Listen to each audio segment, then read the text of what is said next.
La proposition de Joseph Chabot a été pensée comme une fresque. Plusieurs tableaux sont présentés, formant un tout. L'artiste demande au spectateur de regarder ce mur comme un grimpeur observe un mur d'escalade, une interface entre un corps et le monde. Le terme prohibition évoque le moment où le gouvernement interdit la pratique de certaines activités, décidant pour l'individu de ce qui est bon pour lui. Ce phénomène questionne les libertés individuelles et les limites des organes du pouvoir, avec au cœur de leur relation la sécurité individuelle et le bien commun. C'est des peintures qui ont toutes un style pictural différent et qui sont toutes différentes même dans leur format ou leur dimension, mais qui se rapprochent sur leur sujet qui serait celui du pirate. Et le pirate m'intéresse parce que c'est une figure ambiguë qui est à la fois ennemi public numéro 1, qu'on va pointer, qu'un gouvernement va désigner comme le danger absolu qui peut remettre en cause, qui peut mettre en péril la paix et le contrat social.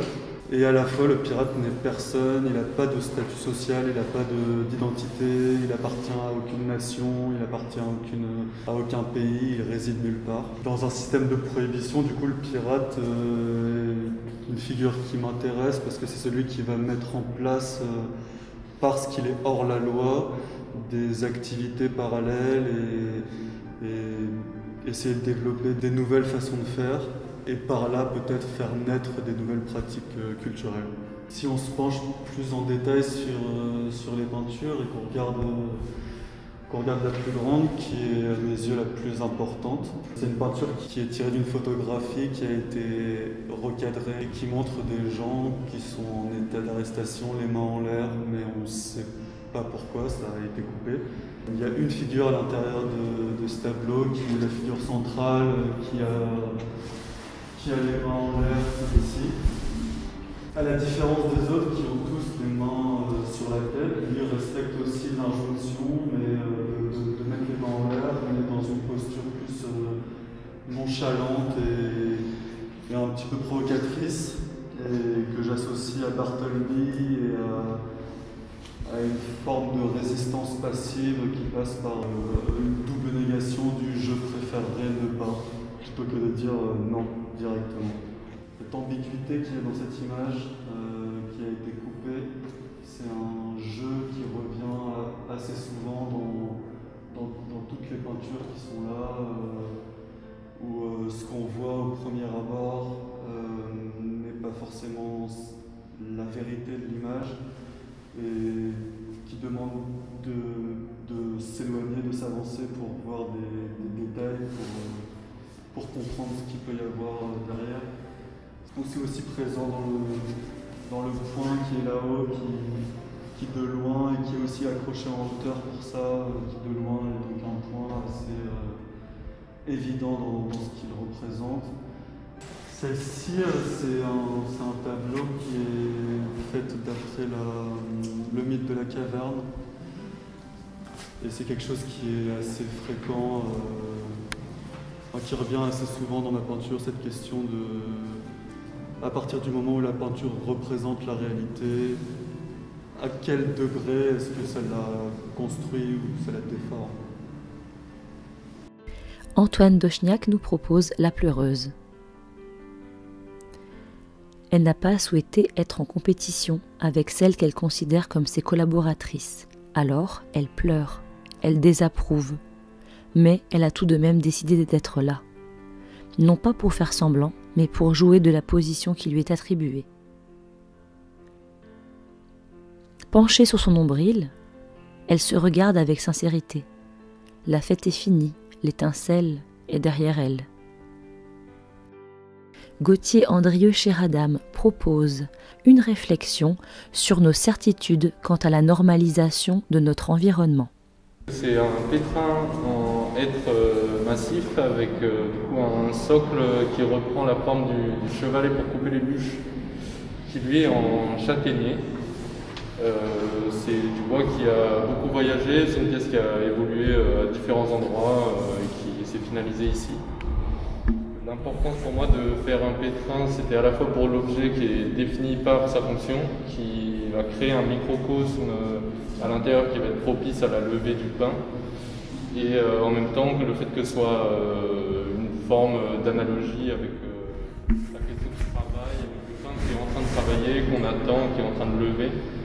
Et c'est un fil directeur dans la plupart de mes pièces depuis quelques années, la question du travail et de sa situation, enfin de où est-ce qu'il se situe, et du coup chercher les limites et les détours de cette notion qui reste mine de rien assez floue. Et en même temps, je trouve qu'il y a une analogie qui est assez belle avec la création artistique, avec cette idée de l'attente et cette idée de la chose qui travaille de manière sous-jacente un petit peu. Et en même temps, je me suis intéressé un peu à l'histoire du pétrin, à l'histoire du pain. Ça renvoie, enfin le pétrin, le fait de pétrir à la main, ça renvoie à une certaine histoire du travail même pénible, du coup avec le sous-titre de la pièce qui est Cesse de geindre, qui peut confondre en fait l'usage avec l'idée du landau. On voyait beaucoup à l'idée du berceau, à l'idée de l'enfant qui geint. Et moi je m'étais vraiment arrêté sur du coup, les pétrisseurs qu'on appelait des geindres parce que le travail pénible faisait apporter de la souffrance et on les entendait geindre en fait. Et en même temps il y a un surtitre qui vient d'une pièce de André du Colombier, qui est un artiste qui a un peu disparu mais qui était à la Documenta 14. Sa pièce c'est Bread and Freedom et c'est une occurrence c'est une phrase qui a une occurrence politique pour moi et qui en même temps se situe dans le temps de manière un peu particulière où du coup c'est d'abord le pain et ensuite la liberté, ou alors c'est il faut du pain pour atteindre la liberté, et une espèce d'histoire de la révolte dans le monde avec du coup les problèmes qui sont liés à la faim et à quel moment la faim joue un rôle là-dedans ou déterminant ou complètement aliénant en fait. Flora Gosset-Erard propose une installation de pierre gravée à la découpe laser.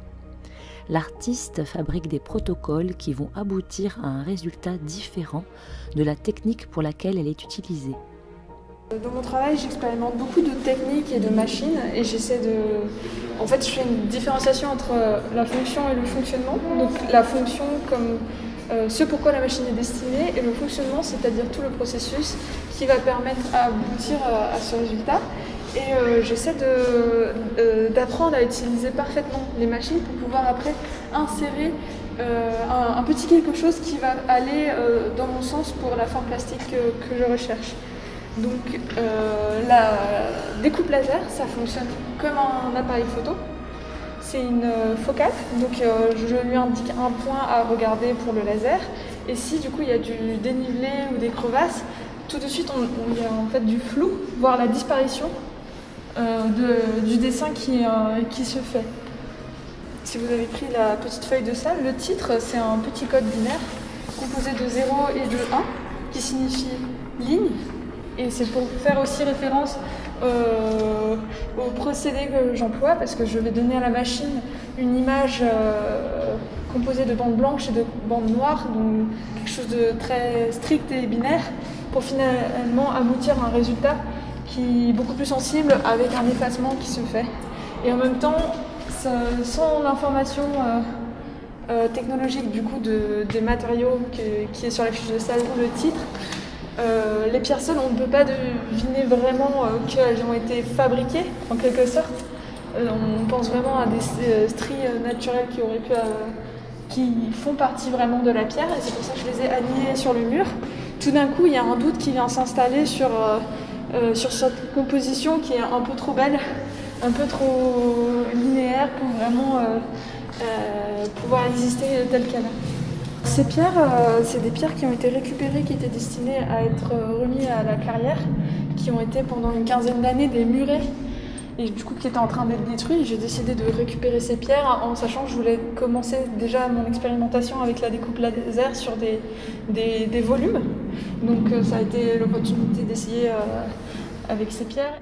Cette huile sur toile, intitulée « J'irai où tu iras », évoque l'amitié en réponse pour envisager une autre manière de concevoir le prix de Paris, le partage, la solidarité et la camaraderie en addition aux enjeux de la seule représentation.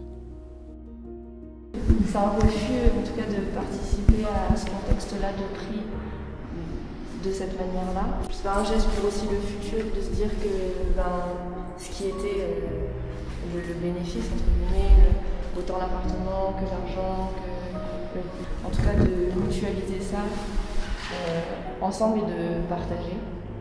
Je pense que c'est des valeurs qui nous sont importantes. Ouais, je pense que c'était vraiment une sorte de posture et de geste que je voulais défendre à un moment donné à la sortie de l'école, dans le sens où c'est quand même, ça implique des temps de privilèges et que après 5 ans d'école tous ensemble, c'est quelque chose qui était très dur aussi de s'imaginer être en compétition les unes par rapport aux autres.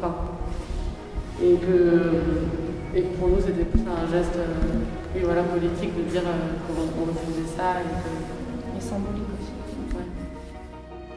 Florène Sintès propose, en collaboration avec les agents d'entretien des sites, un protocole d'incorporation de leur eau de toilette ou de leur parfum à la solution qu'ils ou elles utilisent pour nettoyer les sols de l'institution.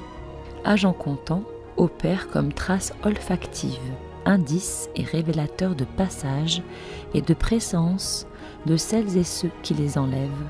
L'œuvre raccourcit les distances entre les corps du personnel et les usagers des structures. C'est juste le parfum qui agit comme un révélateur de son passage et de son travail. Et donc dans mon travail, c'est des opérations de soit parasitage, soit infiltration d'un processus et qui jouent justement en inversant ce qui devrait être visible, donc le travail artistique,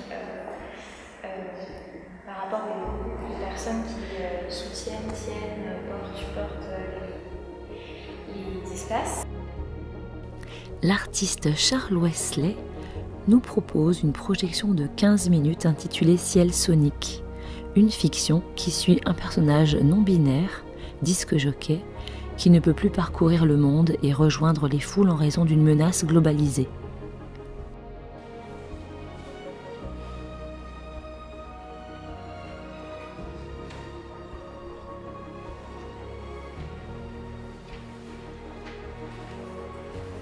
L'artiste Zoé Grant propose un pique-nique abandonné, un gâteau au glaçage ébène à moitié dévoré et des assiettes miroirs qui encadrent des miettes se retrouvent à même le sol. Deux éléments de la fête bordent la scène, un transat et son double, une fontaine à boissons sucrées. Donc l'installation c'est un peu comme c'est celui d'un dialogue entre deux modules qui ressemblent un peu à deux personnages finalement et qui font un pique-nique un peu sombre, un jeu entre les couleurs aussi et la fontaine c'est de l'oasis. Donc il n'y a pas du tout une performance mais pendant la matinée, hier et aussi aujourd'hui on a partagé les gâteaux avec les participants.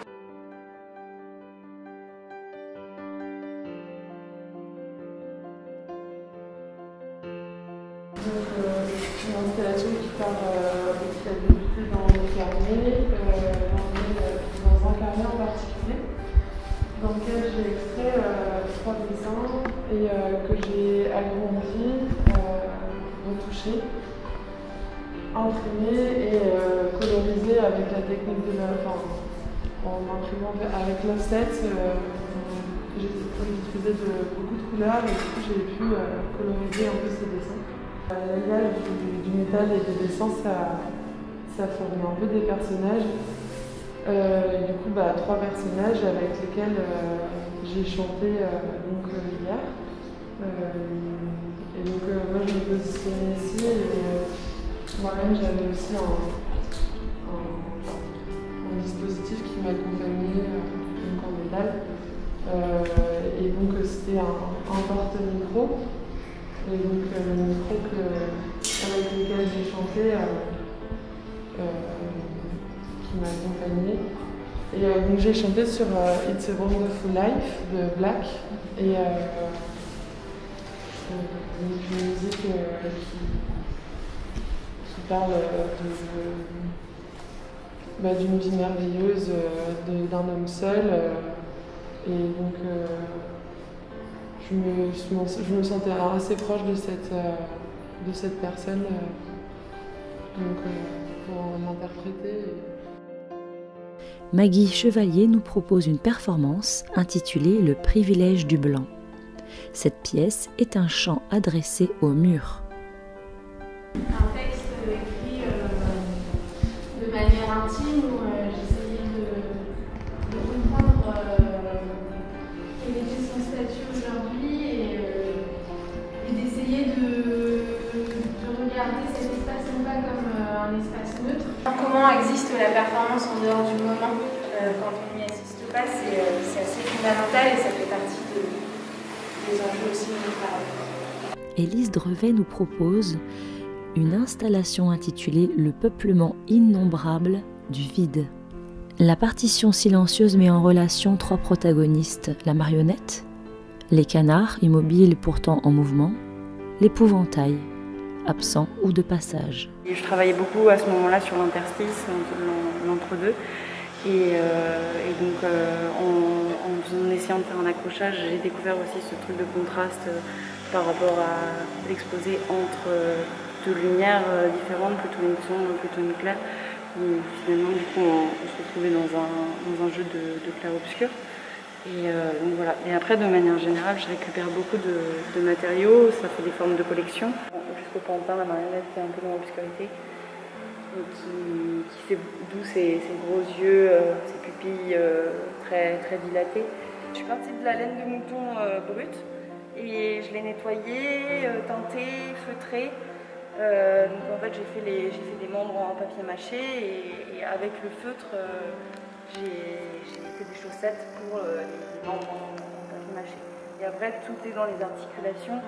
Donc là, j'ai choisi de ne pas la manipuler, mais elle est manipulable comme une vraie marionnette. Du coup, les articulations fonctionnent, on n'est pas en négatif.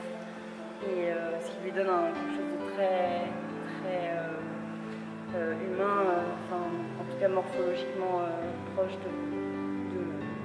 du corps humain, quand juste on le bouge un tout petit peu.